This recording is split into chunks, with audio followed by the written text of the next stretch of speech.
नमस्कार दोस्तों, मैं Lalita Agarwal PSSM blessings audio team Kolkata से बोल रही हूँ।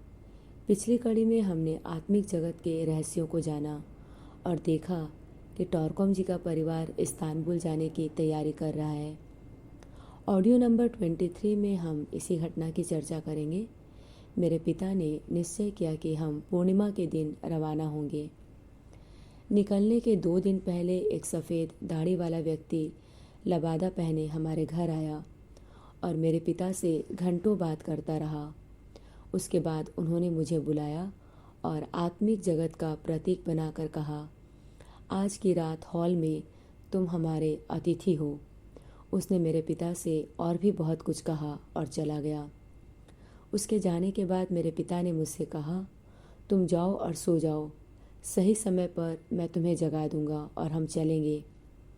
मध्य रात्रि में हम घोड़े पर सवार हुए और चल पड़े। सुबह होने के पहले हम अपने स्थान पर पहुंच चुके थे। हमें एक बहुत बड़े कमरे में ले जाया गया और बहुत बढ़िया खाना परोसा गया, जिसके बाद हम सोने चले गए और घंटों सोते रहे। उसके बाद हम सभी एक बड़े से हॉल में एकत्रित हुए, जहां बहुत सारे लोग थे। हम काफ़ी देर तक ध्यान की मुद्रा में बैठे रहे। तभी एक दरवेश ने आकर कहा, तुम समुद्र तट हो, तुम समुद्र हो, तुम उन्नत हो, तुम ही निम्न हो, तुम हमारे अंदर हो, तुम हमारे बिना भी हो, तुम्हारा अस्तित्व बिना जगत के भी है, तुम ही हम में हो, हम ही तुम में हैं, तुम एक हो, हम एक हैं, तुम हमारे साथ एकाकार हो, हम तुम्हारे साथ एकाकार हैं। हमारा अस्तित्व ईश्वर में है। ईश्वर के बिना कुछ भी नहीं, न मृत्यु, न अलगाव, न जाना, न आना, सिर्फ शाश्वत उपस्थिति है। हम सभी ने इस सत्य का एक साथ उच्चारण किया। अचानक सभी आवाज़ें बंद हो गई। एक बूढ़ा आदमी उठा और बोला, हमारा एक भाई, हमारा प्यार, हमारा प्रकाश, हमारा उद्देश्य दूसरे शहर में लेकर जा रहा है, लेकिन आत्मिक स्तर पर वह हमेशा हमारे साथ रहेगा। उसे मालूम है कि उसे क्या करना है, क्योंकि इस छोटे से शरीर में वह एक वयस्क आत्मा है। एक दिन वह इस पृथ्वी पर प्यार और प्रकाश फैलाएगा। ईश्वर करे ऐसा ही हो। सभी लोगों ने मिलकर कहा, आमीन, आमीन, आमीन। उसने फिर कहा, हम हमेशा तुम्हारे साथ रहेंगे, इस जीवन में भी और अदृश्य जगत में भी। तुम्हारे कठिन समय में हम हमेशा तुम्हारी सहायता करेंगे और हम तुम्हें हमेशा देखते रहेंगे। तुम्हारा जीवन हमेशा आनंदित रहे। हमारे हृदय तुम्हारे हृदय में हैं, तुम्हारा हृदय हमारे हृदय में है। हम सब मिलकर एक हैं, एक हृदय। ओम ओम ओम।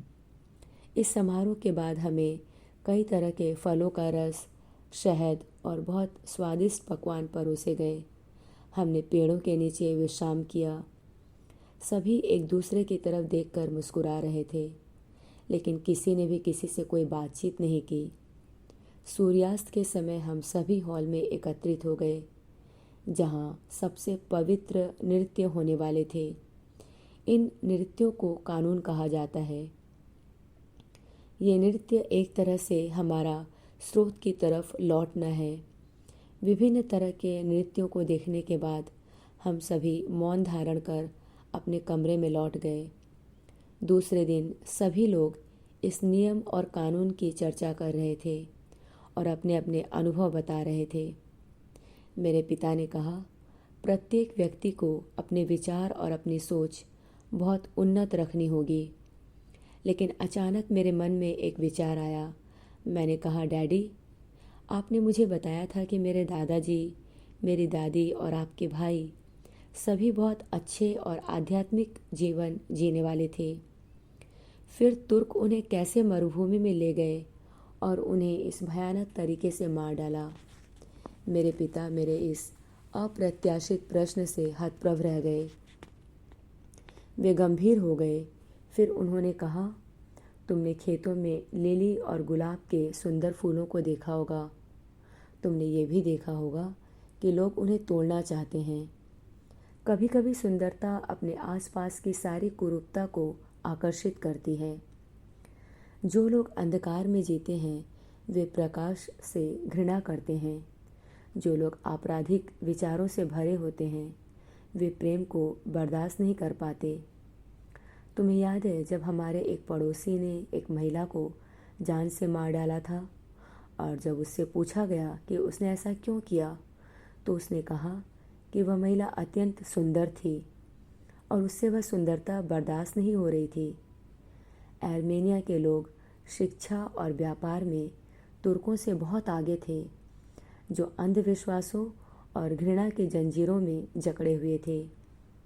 लेकिन कुछ तुर्क ऐसे भी थे जो उन्नत और अच्छे चरित्र के थे, जिन्होंने इसका समर्थन नहीं किया।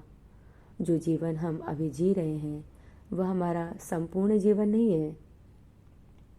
70-80 साल का जो जीवन हम जीते हैं वह संपूर्ण जीवन का सिर्फ 1 सेकंड है। हमारा आंतरिक जीवन बहुत बड़ा है और यह भौतिक जीवन उस आध्यात्मिक जगत का एक हिस्सा। कुदरत का नियम है कि एक समय आता है जब हमें हमारे अतीत के जीवन का ऋण चुकाना पड़ता है, हमारे द्वारा संग्रहित किए गए ऋण। अगर हमारे विचार और हमारा दृष्टिकोण उन्नत है तो हम हमेशा दुखों की बजाय आनंदित महसूस करेंगे। जिस नरसंहार से हम गुजरे हैं वह हमारे राष्ट्रीय ऋण चुकाने का समय था, लेकिन इसका यह मतलब नहीं कि तुर्कों को इसका कोई क्रेडिट मिलेगा। उन्होंने अपने लिए एक बुरे भविष्य की रचना कर ली है। असल में हम अपने कर्मों, विचारों और इच्छाओं के लिए किसी को भी दोषी नहीं ठहरा सकते। देखा जाए तो कोई भी किसी का बुरा नहीं कर सकता।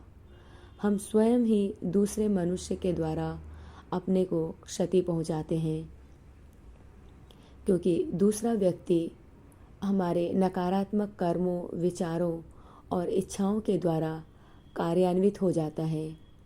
मैंने परेशान होकर पूछा, अगर तुर्कों ने हमारे कर्मों, विचारों और इच्छाओं के द्वारा कार्य किया है तो उन्होंने जो भी किया उसका दोषारोपण उन पर क्यों?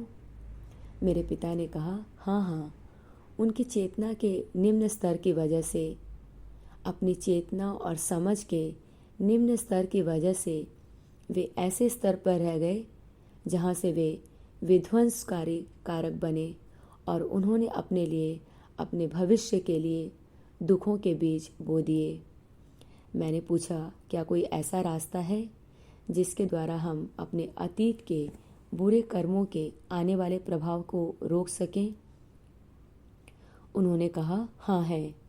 यह जानकर कि हमने अपने अतीत में क्या किया था, हम एक ऐसा जीवन व्यतीत करें जहाँ हम लोगों को प्यार, समझदारी और बलिदान की आत्मा का पाठ पढ़ा सकें, उन्हें इन भावनाओं से ओतप्रोत कर सकें। मैंने इन सभी विचारों को अपने मन में उसी तरह रख लिया जैसे कोई बाजार या दुकान जाकर वहाँ से सभी अच्छी चीज़ें खरीद कर अपने घर लाता है और उन्हें एकत्रित करता है और उन्हें दिनों तक व्यवहार करता है। मैं आज भी उन पवित्र विचारों को एकत्रित करने की, उन्हें व्यवहार में लाने की कोशिश कर रहा हूँ, जो उन दिनों मेरे पिता और उनके मित्रों द्वारा मुझे आशीर्वाद के रूप में मिले थे। मध्य रात्रि हो चुकी थी। लोग अभी भी ध्यान में बैठे हुए थे। पूरी रात मैं इन नृत्यों के बारे में सोचता रहा। जब मैं सुबह उठा तो मेरे मन में एक ही विचार था, इस नृत्य का अर्थ। मेरे विचार से यह नृत्य एक ऐसी चाबी थी जिससे मनुष्य जाति की विशाल समस्याएं हल हो सकती थी। और यह वही समझ सकता है जो बहुत ऊंचे और गहरे स्तर पर जी रहा हो। लेकिन यह स्तर किस तरह का होना चाहिए, मेरे पिता ने इसका निर्णय मेरे ऊपर छोड़ दिया था ताकि मैं इसे स्वयं खोज सकूं और समझ सकूं। आज के लिए इतना ही दोस्तों। अगले ऑडियो में हम इसी घटना को जारी रखेंगे। तब तक के लिए धन्यवाद दोस्तों। आप सभी का बहुत बहुत आभार।